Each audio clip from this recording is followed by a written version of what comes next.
Hello and welcome to another episode of StratcomTalks. I'm your host, Jafar Hasnan. Today we are going to talk about journalism in the digital age, how to combat misinformation and fake news. And to discuss it today, joining me is Mr. Bora Bayraktar. He's a veteran journalist who has covered some of the major conflicts in the world. He's also the director of Anadolu Agency's News Academy. Thank you very much, Mr. Bayraktar, for joining us today on this podcast. Thank you very much.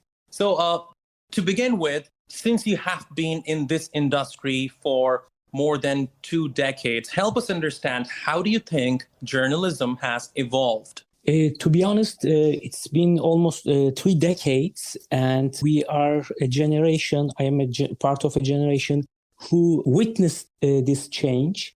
When I started in early 1990s, there was no social media. It was very difficult to get access to certain areas, and you have to be there when you cover a story physically. You had to be there, and also you had to send your material physically. When you film, send the cassette, send the video, send the photo physically. But now we are in a very different times, so you don't have to worry about transmitting your material. But now we have different challenges, of course. As I told you, it was much difficult in terms of, covering physical effort. But at the same time, we had bigger crews. Now, when I look journalists with a mobile phone, with a smartphone, or with very small equipment, you can cover as a big team. That's the major thing, I believe. So smaller teams, maybe individually as a video journalist or with other, ways, you can report, you have more mobility, more access to materials. But as I told you, we have different challenges now. Okay. Now, I think you've mentioned some great points here, and I want to pick up on the point of mobility. Now, since you have been in this industry for more than 3 decades, tell me, do you think that the presence of social media has, in a way, reinforced fake news and misinformation? If you were to compare this with, let's say, early 90s, do you think fake news is more common, misinformation is more common in this digital age? Of course. In the past, when we talked about media journalism, actually there was, as we have today, a mainstream media, big networks, because of the cost of the news operation. Now you have more dispersed media other than mainstream networks. A person can easily have the platform, the news media environment individually, and they can give more input to the news environment, media environment. And this, I think, enabled many people who doesn't have a journalism background to divert, to manipulate facts, and this in a way increase the fake news production. But at the same time, not only individuals but also, unfortunately, many networks, we can say even mainstream media, they also give fabricated news or fake news, or they are exposed to this media environment, and sometimes they cannot differentiate facts with fakes. So I think this is another problem that we have today. Indeed. So certainly, Mr. Bayraktar, many people, in fact, millions of people these days have access to smartphones and apps such as Instagram and Twitter. And there's another ideology that has come into existence after the birth of social media, which many call citizen journalist. Now, what do you think about citizen journalism? Do you think it's a blessing or a curse? I'm in the middle, to be honest. I wouldn't actually, this is a concept that we use, citizen journalism, but I think journalism is a profession. Journalism is something you have to be specialist. When we call this thing as citizen journalism, I think we make a mistake here. We can talk about people reporting news, but this doesn't make them journalists. I think journalism is a very serious profession. It's something that you develop by time, you have to be trained to be a journalist. You have to cover a lot of stories, and you should, in a way, have the responsibility. You should understand the responsibility of reporting, and because this is a public responsibility, when we report, I really don't like this term, citizen journalism.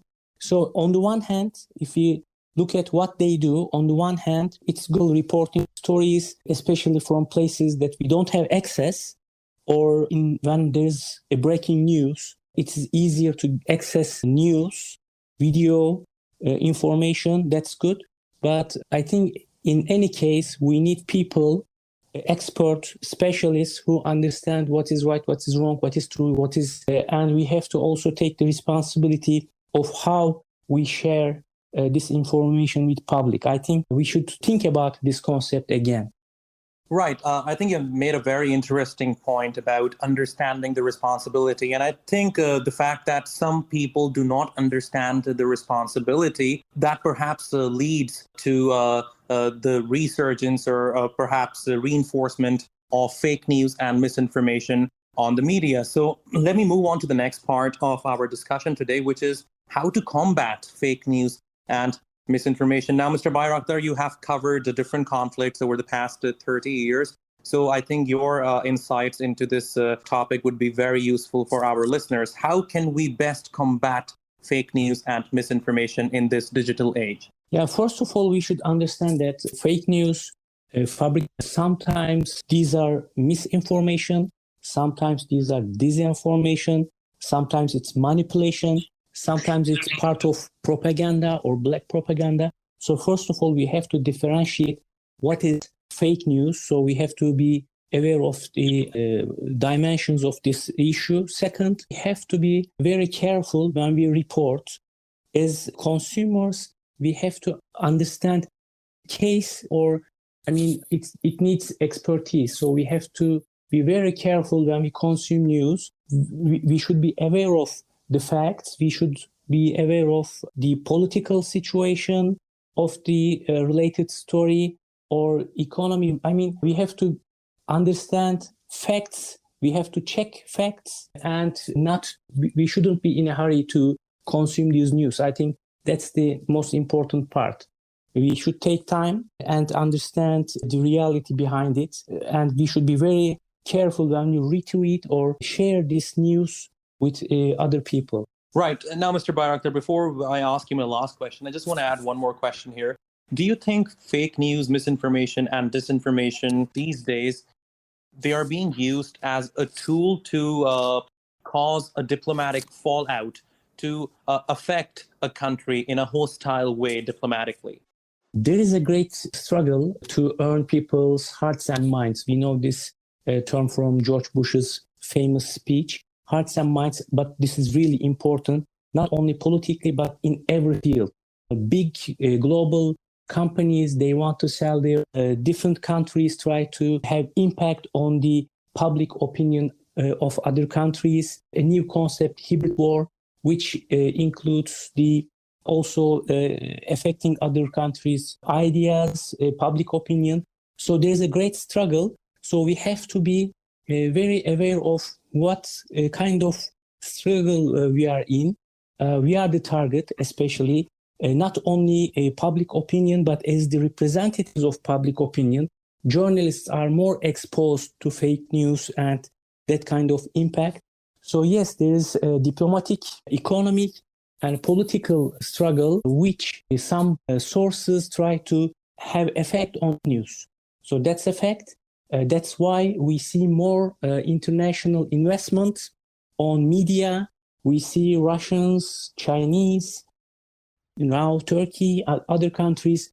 Every state is trying to share their view with their own media companies. So that's a fact. And I think, yes, we are in a great struggle. And this fake news is something very critical, strategic, and everybody should be aware of. Right. So now, Mr. Bayraktar, I just want to pick up on one thing that you mentioned. Now, for example, countries like China, Russia, now they're coming up with their own media outlets in order to basically share their views on certain matters which are important to the world. Do you think eventually, when other countries start doing this as well, it is going to counter this one narrative which keeps on coming, especially from the Western part of the world? Of course, I mean, when you look at Russian foreign policy concept, Chinese statements currently, I mean, Turkey's efforts to provide their own look to the events, this is very important, crucial. Everyone is trying to break the monopoly of the Western media, especially when they create a rhetoric. Let me give you an example. The Israeli-Palestinian question, for example. The Western media, their understanding of this issue is very different from Arab world or Turkey. Right. So I think there's a great struggle. So everybody will present their cases. All countries probably, they are going to put their cases from their perspective, right? Who is right, who is wrong. I think this is more healthy than having one rhetoric, one-sided look. I think this may feed fake news in the future. Indeed, indeed. And I think we're all hopeful for that. Now, Mr. Bayraktar, before I let you go, let me ask you my last and final question. This might be a bit difficult for you to answer because this is such a wide topic. And I think it's impossible for anyone to cover this within a short span of time. Tell me how to think like a journalist. Like a journalist, I mean, what I do, I faced with a news today. You have to check all the aspects of a certain story. So you have to be very suspicious. The level of trust to sources are very limited right now these days, from my point of view. So a journalist should be asking questions all the time and asking questions to different sources all the time to find out what is happening, what is right, what is wrong. I think questioning is the key word, maybe. All right, Mr. Bora Bayraktar, thank you very much for talking to us on this important podcast. I'm sure our audience is going to find your insights into this important discussion very helpful and useful. Thank you very much. Thank you. My pleasure.